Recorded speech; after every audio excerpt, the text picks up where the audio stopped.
بکر پہلے تصدیق کرنے والے ہیں تو علی رضی اللہ عنہ بھی پہلے تصدیق کرنے والے ہیں، اور حضرت اماں جی خدیجہ الکبریٰ رضی اللہ تعالیٰ عنہ بھی پہلی تصدیق کرنے والی ہیں، اور حضرت زید رضی اللہ تعالیٰ عنہ بھی پہلی تصدیق کرنے والے ہیں۔ بہرحال والذی جاء بالصدق وصدق بہ، باقی درجہ بدرجہ جو بھی ایمان لایا وہ سب تصدیق کرنے والے ہیں۔ رب فرماتے ہیں میرا محبوب سچ لے کر آیا، پھر جس نے اس سچ کی تصدیق کی اولئک هم المتقون، یہ لوگ تقوی والے ہیں۔ یہ لوگ بولو کیا ہیں جی؟ تقوی والے ہیں، پرہیزگار ہیں۔ معلوم ہوا میرے محبوب صلی اللہ علیہ وسلم کے پاس آ کر ایمان قبول کرنے والے، وہ میرے نبی کے یار، میرے نبی کے صحابہ، وہ کیا ہیں؟ تقوی والے ہیں۔ وہ کیا ہیں جی؟ بولو۔ تقوی والے۔ قرآن مجید کئی جگہ پر ان کی عظمت کو بیان کرتا ہے۔ کہیں اللہ فرماتے ہیں اولئک هم المؤمنون حقا، یہ صرف مومن ہی نہیں پکے مومن ہیں۔ اللہ کا فرماتا ہے یہ کیا ہے؟ پکے مومن ہیں، مؤمنون حقا۔ کہیں اللہ فرماتے ہیں اولئک هم الراشدون، یہ رشد و ہدایت پانے والے ہیں۔ کہیں فرمایا اولئک هم الفائزون، یہ کامیاب ہونے والے ہیں۔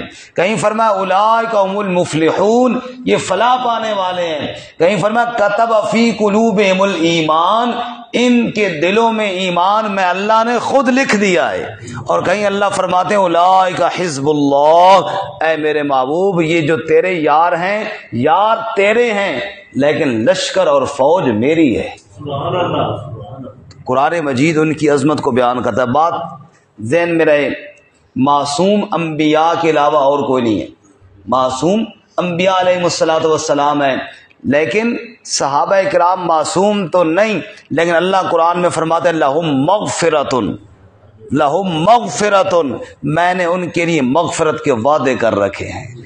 جن کے لیے مغفرت کے وعدے رب نے کر رکھے ہوں ان کے اوپر تنقید کرنا اور ان کی غلطیاں چننے بیٹھ جانا کہ جناب میں جی تحقیق کر رہا ہوں، جناب میں تحقیق کیا ہے، میں ان کی غلطیاں چن رہا ہوں، بڑا کام کر رہا ہے۔ ارے بابا یہاں پر میں بیٹھ جاؤں نا، جتنے ہم یہاں پہ لوگ بیٹھے ہیں، اور میں کہوں جناب یہ حاجی صاحب بیٹھے ہیں، اچھا ان کے اندر کون کون سی غلطی ہے میں نوٹ کروں، دوسرے جناب علی بھائی کے اندر کتنی غلطیاں یہ میں نوٹ کروں، فلاں ڈاکٹر صاحب میں کتنی غلطیاں میں نوٹ کروں، اور یہ میں کیا کر رہا ہوں جی؟ بڑی خدمت کر رہا ہوں، میں ان کی تحقیق کر رہا ہوں جی کہ فلانا کے اندر کتنی غلطیاں ہیں۔ بتاؤ آپ میں سے کوئی بندہ مجھے کہے گا کہ اچھا کام کر رہا ہے؟ بھائی یار اس کیڑے کام پائیں گے جب میں آپ کی غلطیاں چننے بیٹھ جاؤں تو یہ برا کام ہے، تو میں ان کی غلطیاں چننے بیٹھ جاؤں جن کے لیے رب نے مغفرت کے وعدے کیے، بتاؤ یہ اچھا کام ہے؟ ہم کہتے ہیں بادشاہ بڑا جی تحقیق بڑی ہے جی، تحقیق بڑی ہے جی، بڑی تحقیق ہے کہ صحابہ کی غلطیاں چن رہا ہے، بڑی تحقیق ہے کہ جناب ان کی غلطیاں چن رہا ہے جن کے لیے رب نے مغفرت کے وعدے کر رکھے ہیں، یہ بڑی تحقیق ہے۔ یہ تو علم کے نام پر جہالت ہے، یہ تو دین کا مزاج ہی نہیں، یہ تو شریعت کا حکم ہی نہیں۔ میرے والد صاحب دنیا سے چلے گئے، اللہ ان کی مغفرت فرمائے۔ مجھے پتا ہے کہ انسان ہونے کے ناطے ان سے کئی غلطیاں ہوئی ہیں، لیکن میں جب بھی ان کا ذکر کرتا ہوں ان کی اچھائیوں کا ذکر کرتا ہوں، ان کی برائیوں کا ذکر نہیں کرتا، ان کی اچھائیوں کا ذکر کرتا ہوں۔ جب میں اپنے باپ کو جانتے ہوئے بھی کہ اس میں غلطیاں ہیں پھر بھی غلطیاں چھپاتا ہوں تو ان کی غلطیاں کیوں گننے بیٹھ جاتا ہوں جن کے لیے رب نے مغفرت کے وعدے کر رکھے ہیں، جن کو رب کہتا ہے اولئک هم المتقون، جن کو رب کہتا ہے اولئک هم المفلحون، جن کو رب کہتا ہے لہم مغفرۃ، کہ میں نے ان کے لیے مغفرت کے وعدے کر رکھے ہیں۔ اس لیے جب اپنوں کی غلطیاں چھپانے کا حکم ہے تو پھر ان کی غلطیاں کس نے تمہیں کہا ہے کہ تم گننے بیٹھ جاؤ اور یہ بڑی تحقیق ہو رہی ہے؟ دیکھیں توجہ ہے سب حضرات کی، رسول اللہ صلی اللہ علیہ وسلم تشریف فرماتے، ایک جنازہ گزر رہا تھا، صحابہ نے کہا یا رسول اللہ صلی اللہ علیہ وسلم، بڑا اچھا آدمی تھا، بڑا نیک آدمی تھا، لوگوں کا بڑا خیر خواہ تھا، بڑی اچھی زندگی گزاری ہے۔ آپ نے فرمایا وجبت، واجب ہو گئی۔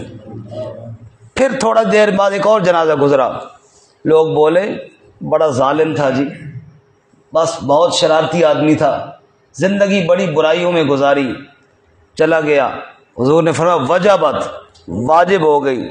صحابی نے پوچھا یا رسول اللہ ما وجبت، کیا واجب ہو گئی؟ اس کے لیے بھی آپ نے فرمایا واجب ہو گئی، اس کے لیے بھی آپ نے فرمایا واجب ہو گئی۔ میرے نبی صلی اللہ علیہ وسلم نے فرمایا جس کی لوگ اچھائیاں بیان کر رہے ہیں نا اس کے لیے جنت واجب ہو گئی، جس کی لوگ برائیاں بیان کر رہے ہیں اس کے لیے جہنم واجب ہو گئی۔ تم گواہ ہو جو گواہیاں دے رہے ہو۔ ارے میرے بھائی، اس لیے فرمایا مرنے والوں کی اچھائیوں کو بیان کرو۔ ایک عام مسلمان کے بارے میں، صحابہ کی بات نہیں، کوئی عام انسان بھی جب دنیا سے فوت ہو جائے اس کی برائیوں کو بیان نہیں کرنا بلکہ اس کی اچھائیوں کو بیان کرنا ہے۔ جب ایک عام مسلمان کے بارے میں یہ حکم ہے، ان ہستیوں کے بارے میں میں پتہ نہیں کیوں بیٹھ جاتا ہوں برائیاں بیان کرنے کے لیے، اور سمجھ رہا ہوں جی میں نے تو جناب کوئی اپنی طرف سے بات تو نہیں کی ہے، میں نے تو وہ چنی ہے بات جو فلاں کتاب میں لکھی ہوئی ہے، جو فلاں جگہ میں لکھی ہوئی ہے۔ میرے بھائی یہ بات پہلے ذہن میں بٹھا کہ صحابہ کرام معصوم نہیں ہیں، معصوم انبیاء علیہ السلام ہیں، لیکن میری ڈیوٹی یہ نہیں ہے کہ میں بیٹھ کر ان کی وہ غلطیاں چنوں جن غلطیوں کے بارے میں رب نے مغفرت کا وعدہ کر رکھا ہے۔ ابھی حال ہی میں گزشتہ ہفتے ایک بدبخت نے عثمان رضی اللہ تعالیٰ عنہ کے بارے میں ایسے نازیبا اور گھٹیا الفاظ استعمال کیے جو زبان پہ لاتے ہوئے شرم آتی ہے۔ ایسے گھٹیا الفاظ جن کو دہرانے کی ضرورت بھی نہیں ہے، اور جناب صرف اس وجہ پر جس بات پر اللہ تعالیٰ نے قرآن میں 3 دفعہ مغفرت کے اعلان کر دیا ہے کہ غزوہ احد میں جو صحابہ اکرام حالات کی وجہ سے پسپا ہوئی، قرآن نے کہا وَلَقَدْ عَفَا اللَّهُ عَنْهُمْ نمبر 1، وَلَقَدْ عَفَا عَنْكُمْ نمبر 2، فَاعْفُ عَنْهُمْ نمبر 3۔ اللہ فرماتے ہیں وَلَقَدْ عَفَا اللَّهُ عَنْهُمْ، رب نے ان کو معاف کر دیا۔ پھر اللہ صحابہ کو مخاطب کر کے کہتے ہیں وَلَقَدْ عَفَا عَنْكُمْ، اللہ نے تمہیں معاف کر دیا۔ نمبر 3 اللہ اپنے نبی سے کہتے ہیں فَاعْفُ عَنْهُمْ، تو بھی ان کو معاف کر دے میرے نبی۔ جب اللہ بھی معاف کر رہا ہے اور نبی بھی معاف کر رہا ہے، صدیوں بعد اس غلطی کو یاد کر کے اتنے بھونڈے اور گندے الفاظ میں تذکرہ کرنا اور پھر کہنا میں کوئی اپنی طرف تو گل کی تھی جناب، میں نے تو جناب فلاں کتاب سے پڑھا ہے بدبختی یا نہیں؟ ایمان سے بتاؤ، بد نصیبی ہے یا نہیں ہے؟ جن کے لیے اللہ قسمیں کھا کھا کے مغفرت کے وعدے کر رہا ہے۔ اللہ تعالی ہم سب کو ہدایت نصیب فرمائے اور اپنی فکر کی توفیق عطا فرمائے، چاہے جائے کہ ہم ان ہستیوں پر تنقید اور تبرہ شروع کر دیں اور بکواسات شروع کریں۔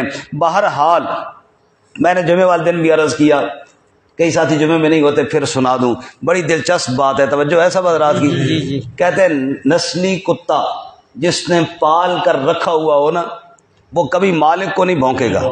ایسا ہی ہے، مالک گھر میں آئے کتا بھونکے گا جی؟ نہیں۔ مالک کی بیویاں گھر میں آئے ان کو بھی نہیں بھونکے گا، مالک کے بچوں کو بھی نہیں، اور مالک کے دوستوں کو بھی نہیں بھونکے۔ جو روز آتے ہیں کتا بھی پہچان لیتا ہے یہ میرے مالک کے دوست ہیں، یہ اس کی بیوی بچے ہیں، ان کو بھی نہیں بھونکتا۔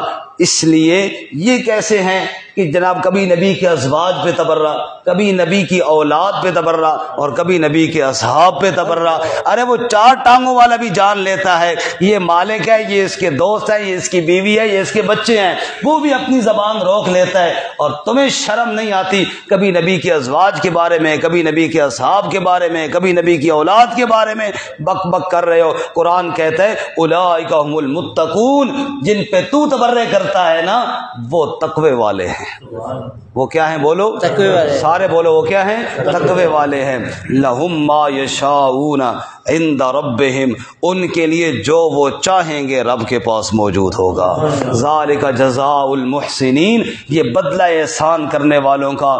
لیو اگلی بات سنو تو کہتا ہے فلاں نے یوں کیا اور فلاں نے یہاں کیا۔ لیکفر اللہ عنہم اسوأ الذی عملوا، اگر ان سے کوئی غلطی ہو بھی گئی تو رب ان کی غلطیوں کو دور فرما دے گا۔ سب کہو سبحان اللہ۔ اللہ ان کی غلطیوں کو کیا کہ یہ نظر نہیں آتا؟